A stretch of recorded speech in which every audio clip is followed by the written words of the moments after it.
जे भन्दै गर्ने मैले हो पनि आफ्नो सिट हासिल गर्न गर्दै नेपालमा जति नै हामीले जे गर्न खोजे पनि हामी अगाडि बढ्न धेरै गाह्रो छ, प्रगति गर्न धेरै गाह्रो छ हैन। तपाईँ विदेश जाने नै हो र? जाने नै हो भाइ। किन जाने? जानुको कारण के हो? नेपालमा कुन सुविधा के सुविधा तपाईँले पाउनु भएको थिएन र त्यो सुविधा खोज्न तपाईँ जाने? भाइ जब सेक्युरिटी छैन, भविष्य छैन।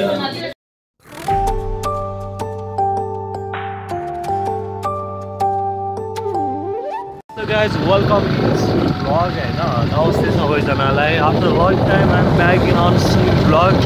र आज चाहिँ के छ भन्दाखेरि सौमन दाई भाउजू हैन यत्रो वर्षसँगै भिडियो बनाउने धेरै गरे तर हैन टिमको को कता हैन यो मान्छेसँग नि अब धेरै पछि भेट्थ्यो के। अनि आज चाहिँ हाम्रो यो पुरानो ठाउँ टिकटक घर बनाउनु पर्छ हैन। अब सौमन दाई चाहिँ कुन देश जाँदै हुनुहुन्छ अरे? फिनल्यान्ड। यहाँ त कस्तो अर्कै सेन्ट आउँदो रहेछ कि। सो सौमन दाई र भाउजूको चाहिँ भिसा आइसक्यो, उहाँ चाहिँ फिनल्यान्ड जाँदै हुनुहुन्छ होइन। तर सौमन दाई छन् कि छैन भन्ने कुरा अन्त हुनुहुन्छ कि नै।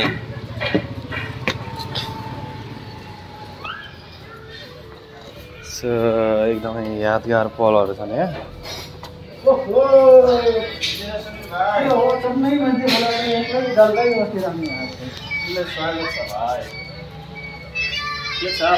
हेलो दाई, वेलकम।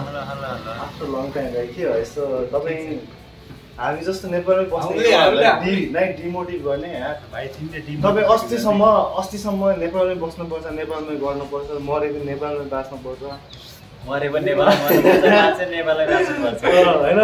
अनि महिनाको 80-90 कमाउने मान्छे महिनामै 80-90 कमाउने मान्छे किन विदेश पुगेन नि त भाइ, त्यतिले पुगेन। पक्न यता तपाईँलाई के गर्नुहुन्छ भाइ यार रक्सी धेरै खायो नि, गाँजा धेरै खायो नि, चुरो धेरै खायो नि, ड्रग्स धेरै खायो नि, पैसाले पुगेन। जसले खाँदैन उसैले खोकेको देख्दाखेरि फेरि मन पैसाले पुगेन के भाइ, पैसाले पुगेन। Oh my God. अब ठिक छ, के छ अनि ठिक छ नि सबै?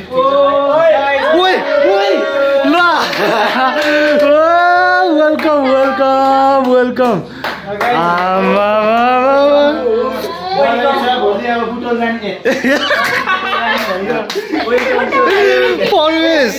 परवेश दोस्त, तिमी कहाँ गएर आइसक्यो हेर्नु भयो? म थाइल्यान्ड बसेँ 2 महिना, 1 महिना हङकङ बसेँ। 2 महिना थाइल्यान्ड, 1 महिना हङकङ, त्यसपछि अब रेस्ट गरेर म नेपाल आएको छु केटाहरू भेट्नलाई। दिदी मैले दिदीलाई त अस्ति भेट्छु, वेलकम छ हजुरलाई पनि। मैले अस्ति भेटिसकेँ आज आफ्टर लङ टाइम यस्तो भेट्न गाइस यु। अब हाम्रो को आउनु बाँकी होला? हाम्रो अब ग्रुप यही पार्टीको लागि आशिष आउँछ होला, प्रिन्स लियो। हाम्रो हिरोनीको इन्ट्री भइसक्यो। एकछिन उताबाट आऊ बाहिरबाट। यो हेलमेट पनि लिएर आशिष सर। यो भनेको एउटा परिवार थियो, एउटा टिकटक फ्यामिली होइन, हाम्रो ग्रुप नै छ। आफ्टर लङ टाइम यस्तो सबैजना आज हाम्रो हल टिम आउँदै हुनुहुन्छ होइन। सो अब आजको विशेष कार्यक्रम चाहिँ सौमनलाई देशमै बस्नुपर्छ, देशकै माटोमा पसिना बगाउनुपर्छ भन्ने दाइले होइन एकाएक सरप्राइज दिनुभएको छ। विदेश जाँदै हुनुहुन्छ सौमन सुवेद दाई, तपाईँलाई फर्स्ट अफ अल यहाँ सिधा आसन गर्न गर्छु। अहिले बस्नु न, अहिले ल यसै गरी होइन अब म सबैलाई सिधा आसन गरेर आउँछु। यति धेरै अपमान त ऋषि धमालाले नि गरे तिनीहरू आएर गर्नु भन्दैन नि बस्नु। अनि त्यसै गरी हाम्रो प्रिय दिदी अस्मी दिदी, सबैको प्यारी दिदी, कसैको बहिनी हो र आफ्नै सिटमा यताउति सिधा आसन गर्दिन सिट आसन ग्रहण गर्दिन हुन हार्दिक अनुरोध गर्न चाहन्छु। त्यसै गरी त्यहीबाट गएँ म भर्सेटाइल, एकदम ट्यालेन्टेड होइन। अनि त्यसपछि हरेक कुरामा डिरेक्सनदेखि लिएर एक्टिङदेखि लिएर उहाँको हरेक कुरा राम्रो छ होइन। स्माइलदेखि लिएर हाइटदेखि लिएर ज्यानदेखि लिएर। अब मैले हाम्रो सोनियालाई चाहिँ भुटबलमा भेटेको त्यो फर्स्ट भेट सायद तपाईँलाई थाहा नै होला होइन। त्यो भेट एकदमै अफिसमा उयो थियो, त्यो भएर नै आजसम्म यो ठाउँमा छौँ हामीहरू। सो तपाईँलाई चाहिँ सिधासन गर्नु पर्दैन। त्यसै गरी हाम्रो प्यारो साथी मलाई उसलाई सम्झिने बित्तिकै उसलाई देख्ने बित्तिकै एउटा कुरा भएर आउँछ कि एउटा कन्टेन्ट सेल्फीवाला बनाएको थिएँ नि उसले मैले। होइन पेप्सी पेप्सी कोलामा अनि कन्टेन्ट के थाहा छ तिमी जस्तो केटा त मैले 1000मा पाउँछु भनेर छोडिदियो भने त्यसले ल दोस्त कहाँ 1000मा पाउँछ म त 500 मिलाइदिन्छु भन्छ कि 1000मा मिलाइदिन्छु भन्छ तिमीले गलत भन्नु मैले 1000 हैन 500 मा मिलाइदिन्छु तर आशिषले तुसीमा मिलाउँछ सो यो चाहिँ एकदम ट्विस्ट हुन्छ नि सो परमेशलाई पनि सिधासन गर्नको लागि म हार्दिक धन्यवाद एकदमै प्यारो उहाँ चाहिँ दुबई गर्नु पनि आइसक्नु भयो हैन अब यसै गरी टुरमा गराएको आज टुरमा गएर अब यसै गरी तपाईहरु देख्नुहुन्छ केजीएफ फ्रम सरी त्यति साह्रो पनि भनिहाल्नु भएन केजीएफ नेपालको सान नेपालको मान एकदमै ह्यान्डसम दाइ यसो जिम्सिङ पनि हान्नुहुन्छ एकदमै राम्रो हुन्छ तपाईलाई पनि सिधासन आउँछ रूपमा जति राम्रो छ मनमा त्यति नै कुरूप सो त्यसै गरी अघिदेखि जुन कन्टेन्ट खिचिरहेको छन् होइन एकदमै रसिलो हाम्रो ग्रुपको आकाश श्रेष्ठ हाम्रो ग्रुपको रत्नपाक फ्रम आकाश आकाश श्रेष्ठ फ्रम रत्नपाक जे भन्दै गर्ने मैले हो पनि आफ्नो सिट हासिल ग्रहण गरिदिनु भनेर म हार्दिक हामी अनि भाइ मारेन के भनौँ न मेरो बारे भन्नु है ल हाम्रो एकदम रसिलो हँसिलो भाइ अनिल भाइको र मेरो भेट भनेको कहाँ भएको थियो त्यो थाहा भएन त्यो टोयलेटमा भेट्नु तर हाम्रो ल तर हाम्रो अनिल भाइको होस्टिङ चाहिँ बबालै छ कि होइन अघि उसले भनिरहेको थियो नि Rishi Dhamala from Ratnapark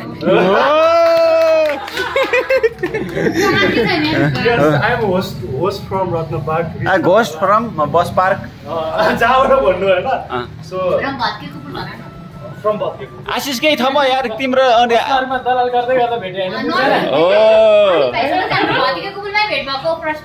first time तपाईले त्यहाँ चिन्नुभयो त मैले माछा पोखरी देखाएँ माछा पोखरी त्यो 22 धारा छ नि हो त्यहाँ हो उसले माछा पोखरी 22 धारा यतापट्टिको पुलमा दाइ जानी हो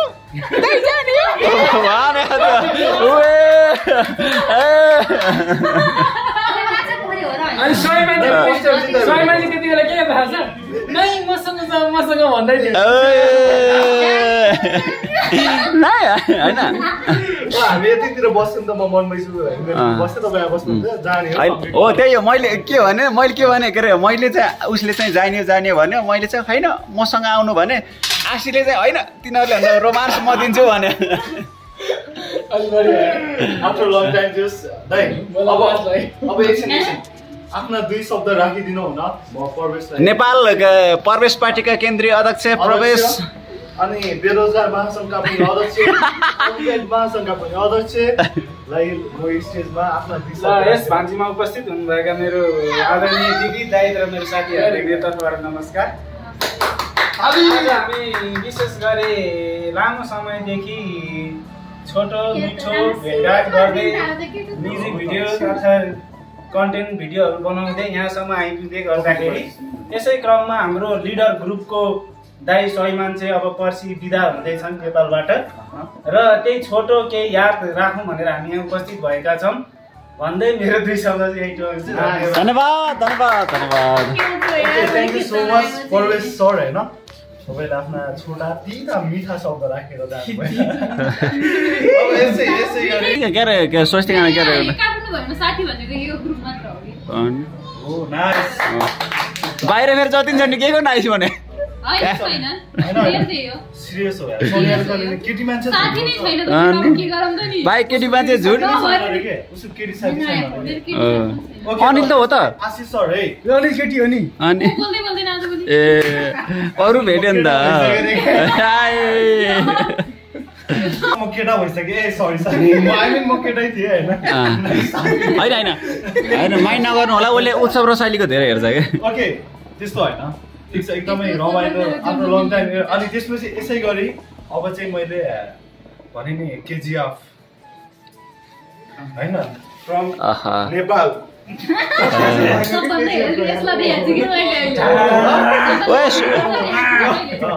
सो एकदमै handsome and talented artist multi talented उहाँलाई पनि आफ्ना 2 शब्द राखिदिनु म हार्दिक अनुरोध गर्न चाहन्छु क ख मेरो 2 शब्द ए त्यो अक्षर मुला ठिक छ त्यो अक्षर हो। सम्पूर्णलाई मेरो तर्फबाट नमस्कार।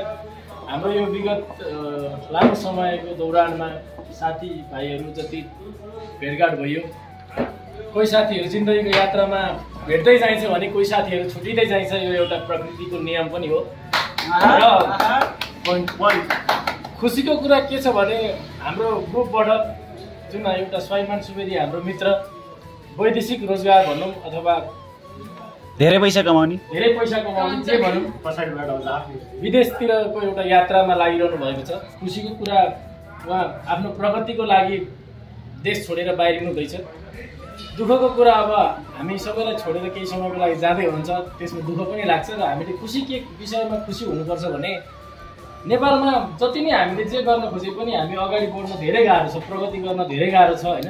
त्यो भएको कारणले हामीले एउटा डेस्टिनेसन चाहिँ विदेशै रोज्नुपर्ने भएको कारणले गर्दा जो कहिले पनि विदेशिनु पर्ने एउटा अवस्था जुन नेपालमा छ त्यसको लागि उहाँले एउटा सफल त्यसको लागि उहाँलाई शुभकामनाका साथ हामी बिदा गर्नेछौँ भन्दै मेरो भनाइ यही।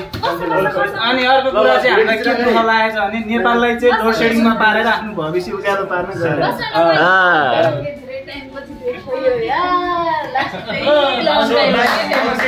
भाउजू सो हाम्रो ओके काँक्रो लोचेसन सक्सेसफुल पिपल हैन। स्वाभिमान दाइको आज भयो हाम्रो प्रिय प्यारी भाउजू, उहाँ पनि यो कार्यक्रममा जोइन हुनुभएको छ। उहाँ पनि जाँदै हुनुहुन्छ, दुईजना उहाँ कङ्ग्रेचुलेसन। काँक्रो लोचेस एकचोटि ल उठेर नमस्ते गर्नु आफ्नै सिटमा बसेर शुभयात्रा प्लस भविष्यको शुभकामना। मलाई आशीर्वाद गर्न पर्यो राम्रोसँग। भन्नुभएकोमा धेरै धेरै धन्यवाद। म के भन्न गइरहेको छु भने मेरा दुई शब्द यतिमा छ। दुई शब्द भने अनि भयो नि धेरै भयो। आदि गर्नु खोइ ताली पनि मै बजाउँछु। म चुरुट छ यहाँ मलाई है। अनि दोस्रो लाएर खाजा लाएर सम्मान गर्नु तपाईँ विदेश जाने नै हो र? जाने नै हो भाइ। के जानुको कारण के हो? नेपालमा के सुविधा तपाईँले पाउनु भएको थिएन र त्यो सुविधा बस्न तपाईँ विदेश जाने? भाइ जब सेक्युरिटी छैन, भविष्य छैन, कसले के दिन्छ हामीलाई भन? त्यही भएर जानु त्यही भएर जान्ला भाइ। तपाईँ यता पनि कमाइराख्नु भएको थियो होइन र? कमाइ त्यस्तै हो भाइ। जब के हुन्छ नेपालको जबले चाहिँ अब भेलबाडी हो भाइ, आउँछ जान्छ देखिँदैन, हिसाब किताब हुँदैन कमाइको इन्कमको। अनि तपाईँ यो म्युजिक भिडियोदेखि लिएर हरेक कुरामा त तपाईँ भाइ यो त म वहाँ गरेर छोड्दिनँ नि त भाइ। म त लिरिक्स कम्पोज गरिरहेको छु त, मेरो सिर्जना त बजारमा गइरहेको छ। तपाईँ मोल्डिङ गरिराख्नु भएको थियो, त्यो हेरौँ न, त्यो चित्रबाट पनि तपाईँको राम्रो इन्कम मोल्डिङले त्यति फाइदा छैन। तपाईँको आफ्नै पछिल्लो समय त आफ्नै च्यानल पनि भइसक्यो। आफ्नै च्यानल छ, आफ्नै म्युजिक भिडियो छ होइन, आफ्नै लिरिक्स छ, आफ्नै कम्पोज छ, र पनि फ्युचर छ। हो हेर्नुहोस् सबै कुरा भएर पनि मान्छेलाई पुगिरहेको छैन भने मैले धेरै सङ्घर्ष गरेँ, तै पनि म बाहिर जान खोजिरहेको छु भन्नु नि। होइन फेरि कस्तो हुन्छ भने सङ्घर्ष सबैलाई के भनिदिनु भने मेरो सङ्घर्ष धेरै छ, सङ्घर्षमा पूर्ण विराम लागेको छैन। म सङ्घर्षलाई निरन्तर दिइरहन्छु, तर मैले मेरो जीवनलाई अझै उज्यालो बनाउनलाई चाहिँ मैले यो भूमि छोडेर अर्को भूमि रोज्न तयार भएको छु। हो राइट हो? आउँदैन क्या पानी गइरहेको छ। सही होला यो कुरा? सही हो। मलाई देश अनुसार, परिस्थिति अनुसार, भेष अनुसार यो देश छोड्न बाध्य बनायो। मैले धेरै सङ्घर्ष गरेँ, धेरै परिस्थितिसँग लडेँ, तैपनि मलाई यो समयमा मलाई कहिले पनि सफलता मिलेन। मैले मेरो फ्यामिली, मेरो भविष्यको लागि मैले यो देश छोडेर, देशको लागि सधैँ माया छ, तैपनि म भोलिको लागि केही गर्न सक्छु कि भनेर आज यो देश छोडेर बाहिर जाँदैछु। यो कुरा चाहिँ म साथीहरूलाई भन्न चाहन्छु। हो राइट हो? राइट होइन, किनकि सङ्घर्ष भनेको सबैको आफ्नो आफ्नो हुन्छ। मान्छेहरू चाहिँ मलाई के अरे सङ्घर्ष गरेर थाकी जस्तो गइस् भन्ने पनि कुराहरू आउँछ। थाकेको होइन, कसैले रोक्दैन मलाई। तपाईँ थाकेको होइन, पूर्ण विराम नलाएर त्यो पूर्ण विरामलाई लम्काएर पछि नतिजा देखाउनको लागि बाहिर जाँदै हुनुहुन्छ। नेपाल फर्किनु हो फर्किन्छ नि हो नेपाल फर्केर अवश्य फर्किन्छ भाइ म अहिले पनि अहिले जे काम गरिरहेको छु म त गइरहेको छु उहाँ त हुँदैन होला भाइ टाइम एकजनामा आफ्नो त्यो मनबाट हुने कुरा हो क्या नि भाइ यहाँ पैसा छैन पैसा छ त्यो हुन्छ नि त भाइ किनकि अहिले होइन तपाईँलाई जस्तै अहिले त तपाईँको आफ्नै मतलब जति जे भए पनि तपाईँलाई टाइम मिलिरहेको थियो उहाँको तपाईँलाई टाइम मिल्दैन होला जस्तै अरू कुराहरू साथीहरू टिम हरेक कुराहरू हुँदैन होला भाइ टिम के हुन्छ नि ऊ बेला अहिले हामीले एउटा नर्मल म्युजिक भिडियो गर्न लागि पनि कुन स्टुडियो सस्तो छ त्यो धाउँदै हिँड्नु परेको छ भिडियो खिच्नको लागि कुन मोडल सस्तो छ त्यो खोज्नु परेको छ हैन र अनि कुन नेपालमा यति धेरै अपर्च्युनिटी हुँदा पनि गर्नु छैन त्यहाँ हरेक कुराहरू जस्तो म्युजिक भिडियो गर्न गीत रेकर्डिङ गर्नलाई स्टुडियो लिएर हरेक कुरा त हामी कष्टमा हुन्छ होला भाइ त्यो त हामीले यही लगानी गर्न सकिहाल्छौँ नि भाइ पहिला के भनेको पैसामा पुँजी हुनु पऱ्यो क्या आफ्नो पुँजी भनेपछि तपाईँ त्यहाँ गएर चाहिँ लिरिक्सहरू कम्पोजहरू गरेर चाहिँ यहाँ पठाएर गर्न सकिहाल्छ नि भाइ अलिकति नेपाली इन्डस्ट्री जाने भनेको बाहिरको मान्छेले त नवराज पन्त कहाँको ऊ अमेरिका छ खै त उसको त्यो रहेछ गीत उसैको होइन सालको बादको टपरी उसै गीत होइन त्यो नेपाल बसेर गर्न सक्दैन किनकि सबै सिर्जनाले एकै किसिमको चाहिँ इन्भाइरोमेन्ट माहौल माग्छ होइन कि त्यो सिर्जनालाई चाहिँ सही ठाउँको के अरे सही ठाउँमा फलेको फललाई अनि सही ठाउँमा पुर्याउनलाई भाइ बिचमा चाहिँ जुन यातायात हुन्छ जुन खर्च हुन्छ त्यो त्यसमा लगानी गर्नुपर्छ कि भाइ तिम्रो जति टाढा लर बेच्छौ नि त्यति महँगो पर्छ कि तिम्रो एकदम खुसी लाग्यो तपाईँहरू जाँदै हुनुहुन्छ तपाईँले शुभयात्रा अब दर्शकहरूलाई के भन्न चाहनुहुन्छ दर्शकहरूलाई थ्याङ्क यू सो मच भन्न चाहन्छु प्रवेश भाइले माया गर्नु होला हाम्रो सुनिल भाइको नभएको च्यानललाई फलो गर्नु होला दुईटा च्यानल के अरे भएको यस्तो भए बेचेर भन्छ भने तिमी करोडपति हुन्छ त्यो एउटा अस्ति नै बेचिसक्यो म तिमीलाई डिसिजन सोधिरहेको थिएँ भाइ च्यानल बेच्छौ भनेर त्यो बेच्नु भन्दा त्यो भनेको कर्मको फल हो फललाई सधैँ सजाएर राख्नुपर्छ समय आएपछि खोल्ने हो धेरै सजायो नि कुइन्छ सो गाइस तपाईहरु अहिलेसम्म मेरो भ्लग हेरिदिनु भयो हाम्रो सहिन्दai गाइस चाहिँ अन्तिम पार्टी भनौँ न बिदाइ चाहिँ अब पर्सि हुन्छ हैन अब चाहिँ हाम्रो अन्तिम रमाइलो भेटघाट भनौँ न भेटेसेटे बनाउनु साथीहरू भएन सो अब चाहिँ फर्केची बनाउँछौँ फर्केची बनाउला म दोहोऱ्याएर चौकी जान चाहन्न चस्मा लगाएर सो गाइस जो भ्लग हेर्नु भयो तपाईहरु सबैजनालाई धेरै धन्यवाद सी यू नेक्स्ट भ्लग के बाइ गरिदिनु हामी आफ्नो नजरमा गिर्नु भएन के हामी आफ्नो नजर